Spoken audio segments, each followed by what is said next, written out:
Bonjour, Blaise Dubois de la Clinique du Coureur. Aujourd'hui, la capsule pour Expertise 360, le stretching. Il y a 3 exercices que je recommande très fréquemment pour les coureurs et quelques-uns que je recommande très peu. D'abord, l'idéal est de personnaliser notre prescription en fonction de notre analyse d'un coureur en particulier et de donc lui donner des exercices d'assouplissement qui correspondent à ses rétractions, à ses raideurs musculaires. Si on donne un programme général de stretching pour un coureur, il y a 3 exercices que je préconise très fréquemment. Étirement du psoas iliaque, de l'extension de la hanche, étirement du rectus femoris, le droit antérieur de la cuisse, le quadriceps, et étirement de la bandelette iliotibiale. Et je vais vous montrer comment je fais ces 3 exercices. Les exercices que je prescris très peu et très rarement, c'est les exercices d'assouplissement du mollet. Si vous le faites, ne le faites surtout pas avant de faire une activité. Les 2 raisons principales pour lesquelles je ne prescris pas cet exercice, c'est que le besoin fonctionnel d'étirement du mollet est relativement restreint chez le coureur. Il n'a pas besoin d'avoir une grande flexibilité.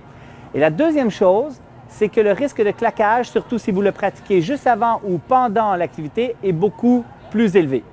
Je vous donne donc les 3 exercices clés que j'enseigne aux clients, aux patients. Le premier, le psoas iliaque. Donc,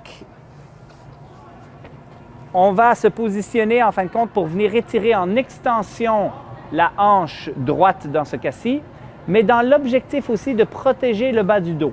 Donc, je vais mettre mes coudes sur le genou. Je vais m'assurer que mon genou ici soit à 90 degrés.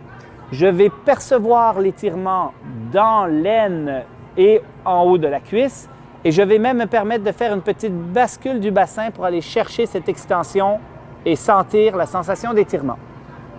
Le deuxième exercice, le quadriceps, le rectus femoris.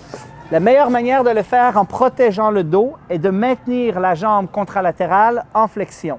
Et donc, je vais aller vers l'arrière en gardant la cheville, le genou et la hanche à la même hauteur et non pas de mettre des stress en rotation, mais en gardant l'autre jambe en flexion pour que le bas du dos soit bien stable en neutre. Voici la manière dont je fais l'exercice. Le troisième exercice, la bandelette iliotibiale et le tenseur du fascia lata. Donc, je vais basculer le bassin, déhancher du côté où je veux étirer, passer la jambe pour tenir l'équilibre, mais avec tout le poids sur la jambe que je veux étirer. Et on s'assure de projeter notre bassin vers l'avant et le côté, donc en direction oblique de cette manière-là. Je vais percevoir l'étirement dans le ventre musculaire du tenseur du fascia lata et non pas nécessairement au niveau de la bandelette distale. Donc, je répète, bascule, déhanchement, je passe l'autre jambe et je perçois l'étirement proximal, latéral et un petit peu antérieur au niveau de la hanche. Alors ça, c'était les 3 exercices que je prescris le plus et ceux que je prescris le moins, c'est les mollets et les étirements de l'ischio-jambier. J'espère que cette capsule vous aidera pour l'orientation de vos patients et de vos clients coureurs.